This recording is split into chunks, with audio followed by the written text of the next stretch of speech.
அனைவருக்கும் வணக்கம். என்னுடைய பெயர் ரோஹிணி. இந்த நாள், இந்த நொடி என் வாழ்க்கையில் மறக்க முடியாத புதிய அனுபவமாக இருந்தது. காரணம், இன்றுதான் எனக்கு முதலிரவு. அறையில் கணவருக்காக காத்திருந்தேன். அனைத்தும் கனவுகளாக தோன்றியது.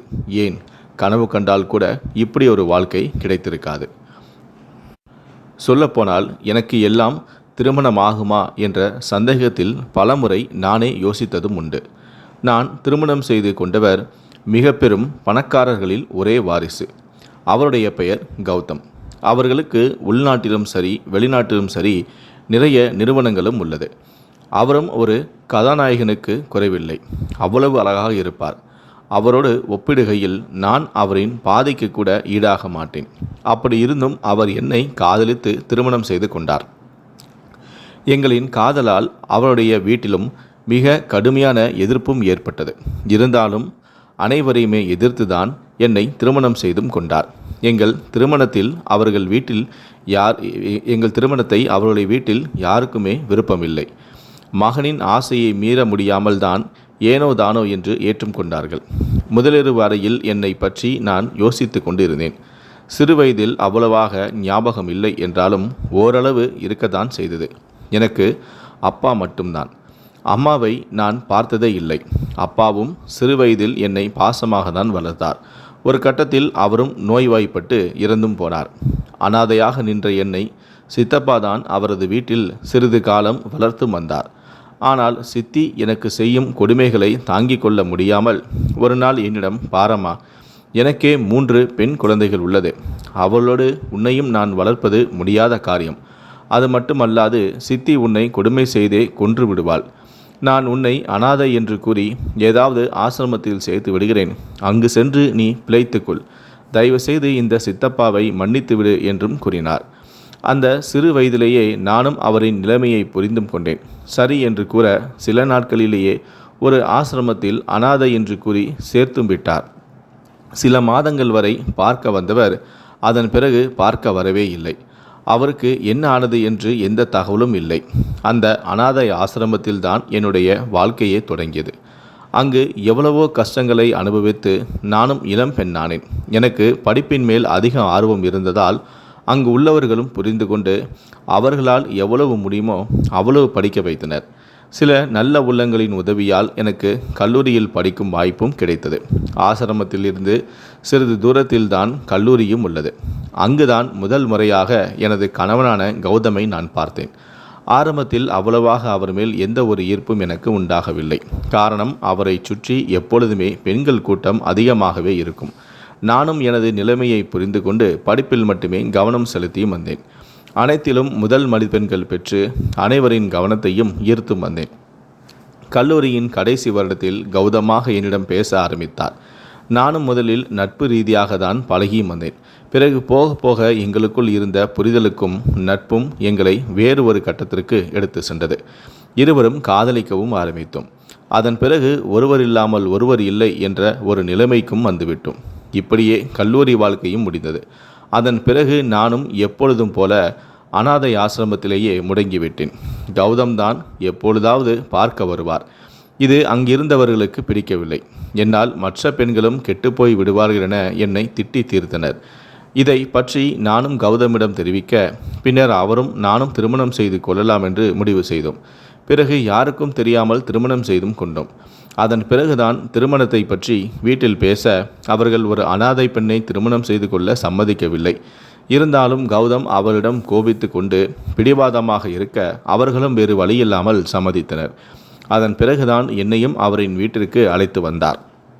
அந்த வீடு என்று சொல்வதை விட பங்களா என்று தான் சொல்ல வேண்டும். அவ்வளவு பிரம்மாண்டமாக இருந்தது. எந்த வேலை செய்வதாக இருந்தாலும் தனித்தனியாக வேலையாட்களும் இருந்தனர். அந்த வீட்டில் நான் இருப்பது யாருக்கும் பிடிக்கவும் இல்லை. இருந்தாலும் மகனுக்காக மாமனாரும் மாமியாரும் பொறுத்தும் கொண்டனர். என்னிடமும் எதுவும் பேசவும் இல்லை. இவை அனைத்தையுமே ஒரு கனவு போல யோசித்து கொண்டிருந்தேன். சில நிமிடங்களிலே கௌதமும் அறைக்குள் வந்தார். பின்பு எனக்காக விலை உயர்ந்த ஒரு பரிசு பொருளையும் கொடுத்தார். அதன் பிறகு நானும் அவரும் வெகு நேரமாக பேசிக்கொண்டும் இருந்தோம். பிறகு படிப்படியாக இன்பமலை பொழியவும் தொடங்கியது. அது இரவு முழுவதும் தொடர்ந்தது. நாங்களும் மகிழ்ச்சி வெள்ளத்தில் மூழ்கி கிடந்தோம். திருமணமாகி 3 நாட்கள் ஆகிவிட்டது. நாங்கள் அனுபவித்த சந்தோஷத்திற்கு எல்லையே இல்லை. இருவரும் அவ்வளவு சந்தோஷமாக இருந்தோம். அவரின் அன்பினால் நான் பட்ட கஷ்டங்கள் அனைத்துமே மறைந்தே போயின. அவரின் பாசமும் அரவணைப்பும் தான் இப்பொழுதும் என் மனம் முழுவதும் ஓடிக்கொண்டிருந்தது. பிறகு 4வது நாள் கௌதம் என்னிடம் அவசரமாக வேலை விஷயமாக நான் வெளிநாடு செல்ல வேண்டும் என தெரிவித்தார். அவர் கூறி முடிக்கும் முன்னரே நான் உடைந்து போனேன். அதன் பின் அவர்தான் சில நாட்களில் வேலை முடிந்து திரும்பி வந்து விடுவதாகவும் என்னை ஆறுதல் படுத்தினார். ஒரு கட்டத்தில் நானும் புரிந்து கொண்டேன். நானும் சரி என்று சம்மதிக்க அவரும் கனத்த இதயத்துடன் என்னை விட்டு பிரிந்தும் சென்றார்.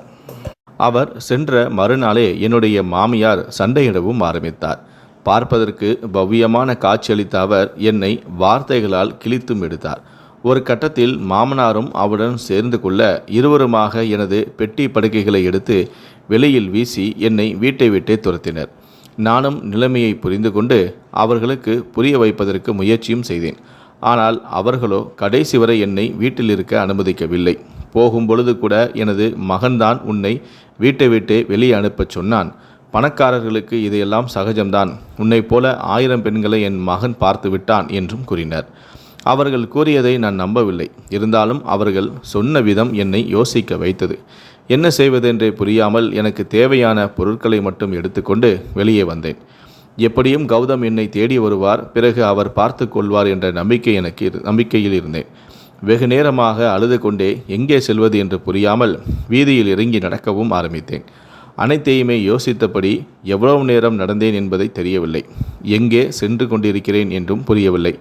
என்னையும் அறியாமல் ரோட்டை கடப்பதற்கு முயற்சி செய்ய எதிரே வந்த வாகனம் என் மீது மோதி நின்றது.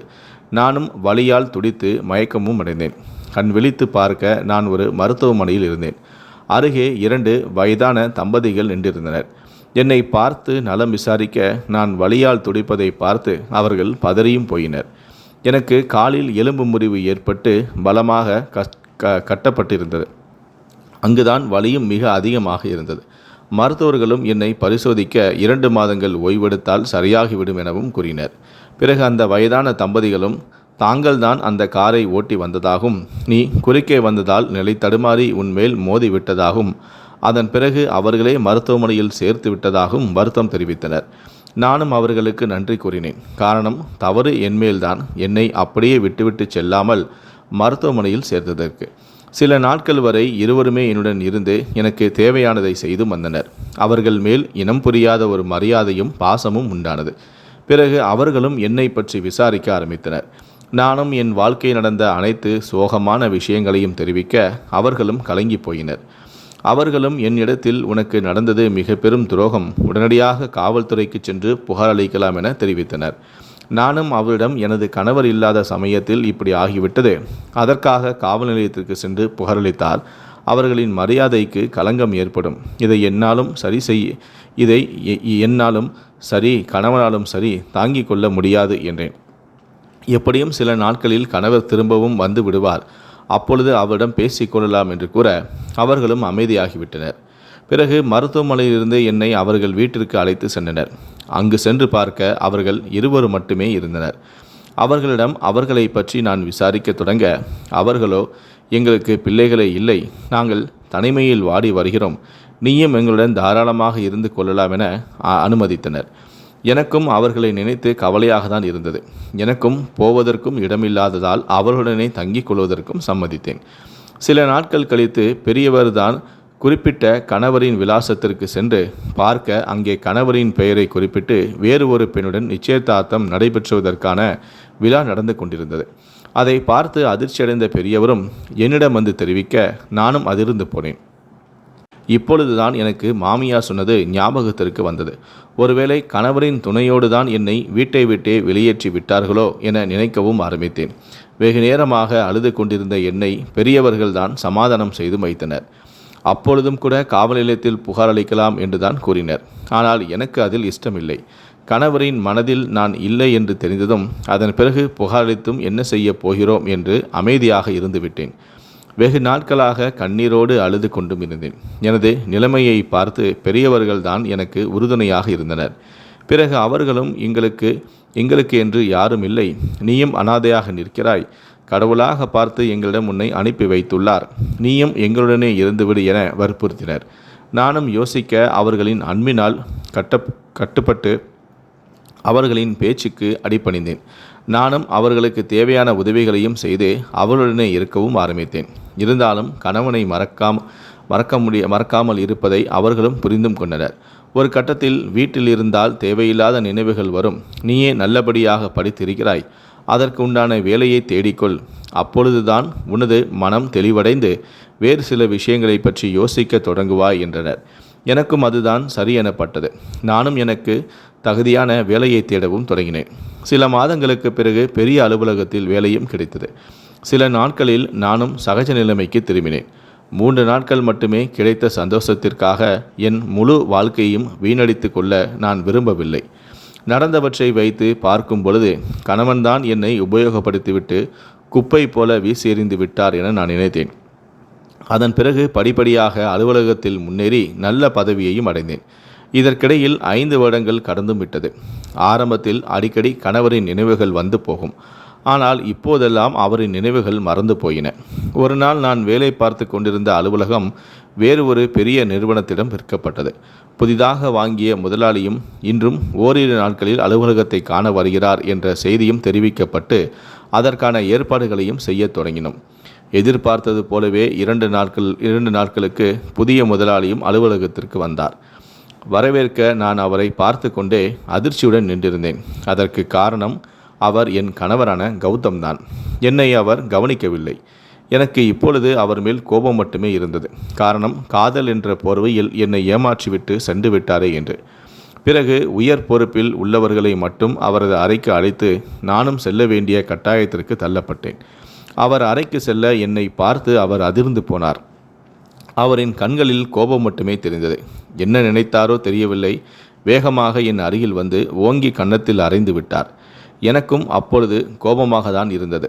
பதிலுக்கு அவரை திருப்பி அடிக்க வேண்டும் என்றுதான் எனக்கும் தோன்றியது. ஆனால் அப்பொழுது இருந்த மனநிலையில் ஒன்றும் பேச முடியவில்லை. நானும் அழுது கொண்டே அலுவலகத்தை விட்டு வீட்டிற்கு வந்துவிட்டேன். வீட்டிற்கு வந்து பெரியவர்களிடம் நடந்தவற்றை கூற அவர்களும் ஆறுதல் படுத்தி இனிமேல் அந்த அலுவலகத்திற்கு செல்ல வேண்டாம் என அறிவுறுத்தினர். எனக்கும் அதுதான் சரி எனப்பட்டது. 3 நாட்கள் வரை வேலைக்கு செல்லவே இல்லை. 4வது நாள் வீட்டின் வாசலில் கார் ஒன்று வந்து நிற்க அதிலிருந்து இறங்கியது வேறு யாரும் அல்ல, என் கணவரான கௌதம் தான். நானும் அவரை பார்க்க கோபமாக என்னை காண உள்ளே வந்தார். பெரியவர்களும் யாரென்று தெரியாமல் திகைத்து நிற்க நான் தான் அவரிடம் அறிமுகம் செய்து வைத்தேன். பிறகு அமைதியாக அமர்ந்தவர் என்னிடம், ஏன் இப்படி செய்தாய்? உன்னை நான் எவ்வளவோ நம்பினேன். நீ இதை போல ஒரு கேவலமான காரியத்தை செய்துவிட்டு சொல்லாமல் செல்வாய் என நான் சிறிதும் நினைக்கவில்லை. என் வாழ்க்கையை பாழடித்து விட்டாயே. இப்பொழுதும் கூட உன்மேல் எனக்கு கோபம் அதிகமாக தான் உள்ளது. ஆனால் ஏனோ தெரியவில்லை, உன்னை காதலித்த பாவத்திற்காக நீ செய்ததற்கான காரணத்தை கேட்டுவிட்டு போகலாம் என்றுதான் நான் வந்துள்ளேன். என்னிடம் அதை போல செய்வதற்கு உனக்கு எப்படி மனம் வந்தது என கேள்விகளை எல்லாம் கேட்டுக்கொண்டிருந்தார். எங்களுக்கும் ஒன்றும் புரியாமல் அவரையே நாங்கள் பார்த்து நின்றோம். பின்பு நானாக, நீங்கள் என்மேல் கோபப்படுவதற்கு எந்த தகுதியும் இல்லை. சொல்லப்போனால் நான் தான் உங்கள் மேல் கோபப்பட வேண்டும். அதை விட்டுவிட்டு நீங்கள் என்மேல் கோபப்படுவதற்கு என்ன காரணம்? உங்கள் வாழ்க்கையில் நான் எப்படி விளையாடினேன்? நீங்கள் தான் என்னை உபயோகப்படுத்திவிட்டு குப்பை போல தூக்கி எறிந்து விட்டீர்கள். நீங்கள் என்னிடம் பேசுவதற்கு கூட தகுதியில்லாத ஆள் என்றேன். அவரும் என்னை குழப்பமாக பார்த்து கொண்டிருந்தார். பிறகு பெரியவர்கள்தான் சுதாரித்து கொண்டு கணவரிடம் விசாரிக்க ஆரம்பித்தனர். நீங்கள் வெளிநாட்டிற்கு சென்ற பிறகு என்ன ஆனது என்று. அவரும் பேச ஆரம்பித்தார். நான் வெளிநாட்டிற்கு சென்ற பிறகு என்னிடம் இருந்த விலை உயர்ந்த பொருட்களை அவள் திருடிச் சென்று விட்டாள். அது மட்டுமல்ல, என்னை காதலித்து கொண்டிருக்கும் பொழுதே வேறு யாருடனேயோ பழக்கம் ஏற்பட்டு அவன் சென்று விட்டாள். இப்பொழுது என்னவென்றால் நல்லவள் போல நடிக்கிறாள் என்றார். இதை கேட்டு நானும் அதிர்ந்து போனேன். பெரியவர்கள்தான் இதை உங்களிடம் யார் தெரிவித்தது என கேள்விகளை கேட்க எனது அம்மாதான் அனைத்தையுமே தெரிவித்தார் என்றும் கூறினார். எனக்கும் பெரியவருக்கும் ஓரளவு புரிந்து போனது. என்னை வலுக்கட்டாயமாக துரத்திவிட்டு மகனிடம் என்னை பற்றி இல்லாததை பொல்லாததை கூறியுள்ளனர் என்பது. பிறகு பெரியவர்கள்தான் அவருக்கு விளக்கம் அளித்தனர். நீங்கள் வெளிநாடு சென்ற பிறகு அவளை உங்களது அம்மா வீட்டை விட்டே துரத்தி விட்டார். அதன் பிறகு எங்களின் வண்டியில் அடிபட்டு மருத்துவமனையில் சேர்த்து அதன் பிறகு இப்பொழுது வரை நாங்கள்தான் அவளை கவனித்துக் கொள்கிறோம் என்ற உண்மையை அவரிடம் தெரிவிக்க அவரும் அதிர்ச்சியடைந்து என்னை பார்த்து அழ ஆரம்பித்தார். நானும் அவரிடம், அப்படியென்றால் உங்களுக்கு நிச்சயதார்த்தம் நடந்து உங்களுக்கு திருமணமாகிவிட்டதே, பிறகு எதற்காக என்னை தேடி வந்தீர்கள்?